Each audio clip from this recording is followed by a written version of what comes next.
Hello viewers, నేను Rohan. Welcome to social post.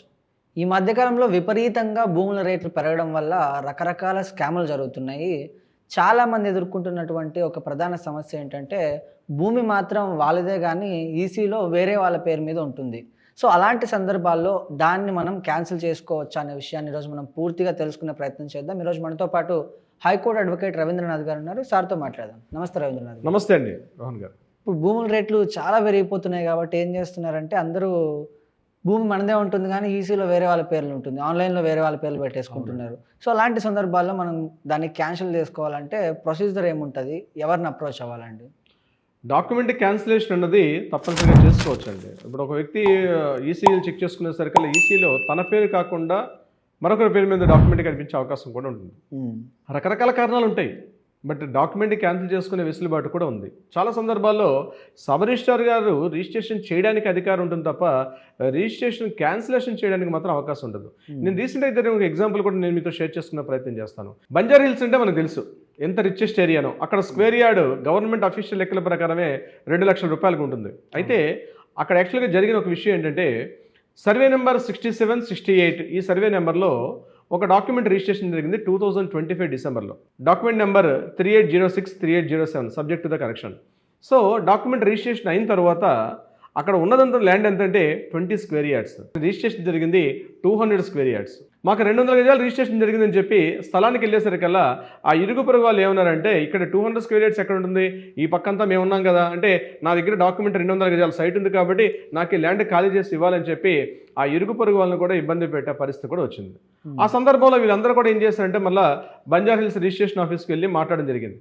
So ఇది పెద్ద కాంట్రవర్షియల్గా ఉంది ఈ రోజున్న పరిస్థితిలో. మాట్లాడితే అక్కడ అసలు విషయం ఏంటి, ఒరిజినల్ డాక్యుమెంట్ వెరిఫికేషన్కి వెళ్ళేసరికి 1995లో జరిగిన డాక్యుమెంట్ ఏదైతే ఉందో అక్కడ ఒరిజినల్గా 20 స్క్వేర్ యార్డ్స్ మాత్రమే ఉంది. కానీ తర్వాత జరిగిన లావాదేవీల్లో ఈ 20 స్క్వేర్ యార్డ్స్ని పక్కన దిద్దేసి గ్యాప్లో దాన్ని 200 స్క్వేర్ యార్డ్స్ అని చేసేసి ఆ ల్యాండ్ని 200 గజాలుగా మార్చేశారు.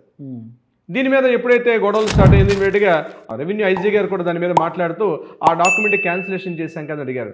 సో మీలాంటి మీడియా మిత్రులు కూడా వీళ్ళు అడిగారు, సార్ డాక్యుమెంట్ క్యాన్సిలేషన్ చేయాలంటే తప్పనిసరిగా కోర్టుకు వెళ్ళాలి కదా, మీరు ఎట్లా రిజిస్ట్రేషన్ క్యాన్సిలేషన్ చేస్తారని చెప్పి కాస్త మీలాగా లీగల్ తెలిసిన మీడియా అడిగితే, లేదండి ఇద్దరు పార్టీలు వచ్చేసారు కాబట్టి మేము ఆ డాక్యుమెంట్ క్యాన్సిలేషన్ చేసుకోవచ్చు అని చెప్పి వాళ్ళు మాట్లాడడం జరిగింది. సో ఆ సబ్జెక్ట్ పక్కన పెడితే నేను ఎందుకు చెప్తున్నానంటే విషయాన్ని, ఒక డాక్యుమెంట్ కానీ రాంగ్గా జరిగింది, లేదా రిజిస్ట్రేషన్ ఆఫీస్కి వెళ్ళిన డాక్యుమెంట్ ఈరోజు నేను మీ దగ్గర ఒక ప్రాపర్టీ కొన్నాను, నా డాక్యుమెంట్ నా దగ్గర ఉంది, కానీ కొద్ది రోజులు చూసిన తర్వాత ఈసీలో వేరొకరి పేరు కనిపిస్తూ ఉంది. అక్కడ నేనేదో రిజిస్ట్రేషన్ ఆఫీస్కి వెళ్ళలేదు, నేను థంబ్ ఇంప్రెషన్ పెట్టలేదు.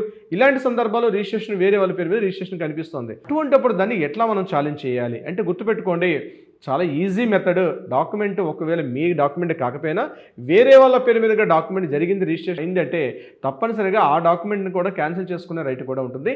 దానికి సెషన్స్ కోర్టులో ఇమీడియట్గా మనం ఒక సివిల్ సూట్ ఫైల్ చేసుకోవాలి. ఏంటని, డాక్యుమెంట్ క్యాన్సిలేషన్ చేయమని చెప్పేసి, cancellation of the document sale deed అని చెప్పి మనం కోర్టులో అప్రోచ్ అయితే కోర్టు ఆ డాక్యుమెంట్ని పూర్తిగా పరిగణలో తీసుకొని ఆ కోర్టుకు మాత్రమే పవర్ ఉంటుంది డాక్యుమెంట్ని క్యాన్సిల్ చేసే అథారిటీ. ఇలా ఏ సందర్భాల్లో డాక్యుమెంట్ క్యాన్సిల్ చేస్తుంది? నెంబర్ 1, ఒకటి ఫేక్గా రిజిస్ట్రేషన్ జరిగినట్టుగా ప్రూవ్ చేయగలగాలి. అంటే ఒరిజినల్ డాక్యుమెంట్ మన దగ్గర ఉంది, తర్వాత వచ్చిన డాక్యుమెంట్ ఏదైతే ఉందో అది ఫేక్గా జరిగిందని చెప్పి కానీ కోర్టులో మనం ప్రూవ్ చేస్తే తప్పనిసరిగా కోర్టు దాన్ని క్యాన్సిలేషన్ చేస్తుంది. నెంబర్ 2, సిగ్నేచర్స్ కూడా సరిగ్గా లేకపోతే. సిగ్నేచర్స్ అంటే ఏంటి, ఒరిజినల్గా ఉన్నటువంటి పర్సన్ యొక్క సిగ్నేచర్ని యాస్టీజ్గా కాపీ పెడతారు. కొన్ని సందర్భాలు ఎక్కడ జరుగుతాయంటే, ఈ ఏజ్ పెరిగిపోతుంది, అంటే 70, 75 ఇయర్స్ 80 ఇయర్స్ వస్తే కాస్త హ్యాండ్లోకి ఒక చిన్న వణుకు వస్తుంది. దాన్ని అడ్వాంటేజ్ తీసుకొని ఆ ఏజ్డ్ పర్సన్స్ యొక్క, అంటే వృద్ధాప్యంలో ఉన్నవారి యొక్క ఆ సిగ్నేచర్ని కాస్త ఫార్జరీ చేసి ఫేక్ సిగ్నేచర్స్ని పెట్టి కూడా డాక్యుమెంట్స్ రిజిస్ట్రేషన్ చేస్తారు.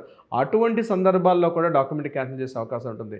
మూడోది, మైనర్స్ మీద, మైనర్స్ పేరు మీదుగా ఉన్నటువంటి డాక్యుమెంట్ ఏదైనా ఉంటే దాన్ని సేల్ చేయాలన్నా అమ్మాలంటే కూడా చట్టరీత్యా నేరం గార్డియన్ సమక్షంలో మాత్రమే జరగాలి.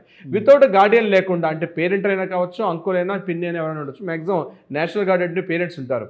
పేరెంట్స్ యొక్క సుముఖం లేకుండా, పేరెంట్స్ యొక్క ఇంటరాక్షన్ లేకుండా డైరెక్ట్గా మైనర్ పేరు మీద ఉన్న ప్రాపర్టీని కూడా ఉన్నటువంటి సందర్భాల్లో డాక్యుమెంట్ చేస్తే కూడా దాన్ని క్యాన్సిలేషన్ చేసే అవకాశం కూడా ఉంటుంది. మరొకటి ఏంటంటే, భయపెట్టి బెదిరించడం, మోసం చేయడం, ఇలాంటి ఫాల్స్ ఎలిగేషన్తో కానీ చేసినట్లయితే తప్పనిసరిగా మనం దాన్ని కూడా ఆ డాక్యుమెంట్ క్యాన్సిల్ చేసే అధికారం కూడా ఉంటుంది ఇది కోర్టుకి. సో మీరేమో చెప్తున్నారు, బట్ కామన్ మ్యాన్కి ఇదంతా కొంచెం క్రిటికల్ అనిపించవచ్చు. ఎందుకంటే కోర్టుకి వెళ్తే కన్నా ఇంకా జరుగుతూనే ఉంటుంది, సంవత్సరాల తరబడి అది వెళ్తూ ఉంటుంది కాబట్టి అలాంటప్పుడు ఆ ప్రాపర్టీ అనేది కూడా హోల్డ్లో ఉంటుంది. సో దీన్ని ఎలా అవాయిడ్ చేయాలి, దీన్ని ఎలా అధిగమించాలండి? తప్పదండి. ఇప్పుడు ఎలా ఉంటుందంటే రోహన్ గారు, అది అవునా కాదని తెలియాలంటే కోర్టు కొంత టైం తీసుకుంటుంది. కోర్టుకు కావాల్సింది ప్రధానంగా డీపీసీ అంటారు. మెయిన్ ఏంటంటే ఒక అడ్వకేట్కి హూ ఇస్ ద అడ్వకేట్ అంటే నల్ల కోటు వేసుకున్నవాడల్లా అడ్వకేట్ కాదు. అడ్వకేట్ అంటే ఏంటంటే డీపీసీ అంటారు. డి అంటే డ్రాఫ్టింగ్, పి అంటే pleading, C for the convincing. పర్ఫెక్ట్గా డ్రాఫ్టింగ్ చేయడం తెలియాలి. అంటే ఇష్యూ ఏం జరిగింది, యాజ్ ఈజ్ ఇష్యూని ప్రాపర్గా డ్రాఫ్టింగ్ చేయడం ఇస్ ద మోస్ట్ ఇంపార్టెంట్. అక్కడ పర్ఫెక్ట్ ఒక అడ్వకేట్ బయటపడతాడు. రెండవది ప్లీడింగ్, ప్రాపర్గా ప్లీడ్ చేయగలగాలి. మూడోది కన్విన్సింగ్ అంటే అక్కడ జడ్జి గారిని సిచ్యుయేషన్ తగ్గట్టుగా ఉన్న వ్యవహారాన్ని కానీ ప్రాపర్గా కన్వే చేయగలిగితే కోర్టుకి ఎమోషన్స్ ఉండవు, కోర్టుకి సెంటిమెంట్స్ ఉండవు, కోర్టుకి ఓన్లీ ఎవిడెన్సే మాత్రం ఇంపార్టెంట్. సో అడ్వకేట్ అనేవాడు ప్రాపర్గా డీపీసీ కానీ చేయగలిగితే, అంటే డ్రాఫ్టింగ్, ప్లీడింగ్, కన్విన్సింగ్లో పర్ఫెక్ట్గా ఉంటేనే వారిని అడ్వకేట్ అంటారు. నేను మన అడ్వకేట్ మిత్రులు ఎవరన్నా బాధపడవచ్చు, కానీ ఈ విషయాల్లో అనుభవం సాధించుకుంటేనే అడ్వకేట్ అంటారు. ప్రతి ఒక్కరికి ఒక స్పెషలైజేషన్ ఉండాలి. ఒక అడ్వకేట్ అంటే ప్రతిరోజు అప్డేట్లో ఉండాలి. ఒక డ్రాఫ్టింగ్ ఎలా చేయాలి, ఇష్యూని ఎలా ముందు పెట్టాలి. ముఖ్యంగా ఇప్పుడు మనం మాట్లాడుకునే సివిల్ మ్యాటర్స్లో చాలా డిలే అవ్వడానికి కారణం కోర్టుల యొక్క తప్పిదం అయితే నేను బీయింగ్ అన్ అడ్వకేట్గా నేను చెప్పను. కొంతమంది బాధపడచ్చు కాక నేను ఈ స్టేట్మెంట్ ఇస్తాను. కోర్టు ఎప్పుడు తప్పు కాదని. కోర్టుకు మనం కంటెంట్ ఎలా ఇచ్చామన్నదే మోస్ట్ ఇంపార్టెంట్. కోర్టుకి ఎలా కన్వే చేసామన్నది ఇంపార్టెంట్. పిటిషన్ ఎంత బాగా ఫైల్ చేసామన్నది ఇంపార్టెంట్. అంటే సంఘటన యాస్టీజ్గా కన్వే చేసి పిటిషన్ డ్రాఫ్ట్ చేయడం మోస్ట్ ఇంపార్టెంట్. ఇక్కడ నేను చెప్తున్నట్టు ఈ యొక్క క్యాన్సిలేషన్ ఆఫ్ డీడ్ అనే విషయం మీద పూర్తి అవగాహన ఉంది అడ్వకేట్కి ఉండాలి. ఒక కంప్లీట్ అవగాహన ఉన్నప్పుడే ఆ డాక్యుమెంట్ని పకడ్బందీగా ఆయన రాయగలుగుతాడు, జడ్జి గారిని కన్విన్స్ చేయగలుగుతాడు. ఆ డాక్యుమెంట్ తన క్లయింట్కి న్యాయం చేసే పని చేయగలుగుతాడు అడ్వకేట్. సో ఇక్కడ విషయం ఏంటంటే మ్యాక్సిమం నేను అన్నాను ఏంటంటే 2.5 to 3 years maximum with in పీరియడ్లో ఇటువంటి ప్రాబ్లమ్స్ అనేది సాల్వ్ అయ్యే అవకాశం ఉంటుంది. బట్ బలమైన కారణం ఉండాలి. ఎవిడెన్స్ లేకుండా మనం బలహీనమైన కారణాలు చెప్తూ చేయమని చెప్తే కోర్టు కూడా చేయలేదు. కాబట్టి ఇక్కడ important evidence is the most important. So జరిగినటువంటి విషయం అది తప్పు జరిగిందని చెప్పి కోర్టు ముందు పెట్టితే తప్పనిసరిగా కోర్టు దాన్ని యాక్సెప్టెన్స్ ఇస్తుంది. రోహన్ గారు, అయితే ఇలాంటి ప్రాబ్లమ్స్లో కూడా చాలామంది ఇరుక్కుంటూ ఉంటారు అండ్ ఫేస్ చేస్తూ ఉంటారు కాబట్టి వాళ్ళు మిమ్మల్ని ఎలా అప్రోచ్ అవ్వాలండి? తప్పనిసరిగా రోహన్ గారు కింద స్కూల్తో మనం కాంటాక్ట్ చేయగలిగితే డెఫినెట్గా మన లీగల్ టీం మీకు అందుబాటులోకి వస్తారు. కావాల్సినటువంటి సూచనలు, సలహాలు ఇచ్చే ప్రయత్నం చేస్తారు. అదే కాకుండా కోర్టు వివాదాలు ఉంటే వాటికి కూడా పరిష్కారం అయ్యే దిశగా ప్రయత్నం చేస్తారు. బట్ కింద కాంటాక్ట్ నెంబర్ చేసేటప్పుడు ప్రతి అపాయింట్మెంట్ తీసుకోండి. అపాయింట్మెంట్తో వచ్చి కాంటాక్ట్ వస్తే తప్పనిసరిగా మీకు మంచి రిజల్ట్ అయితే వస్తుంది. రోహన్ గారు, రైట్ అండి. థ్యాంక్ యూ అండి. Thank you so much. Thank you so much sir.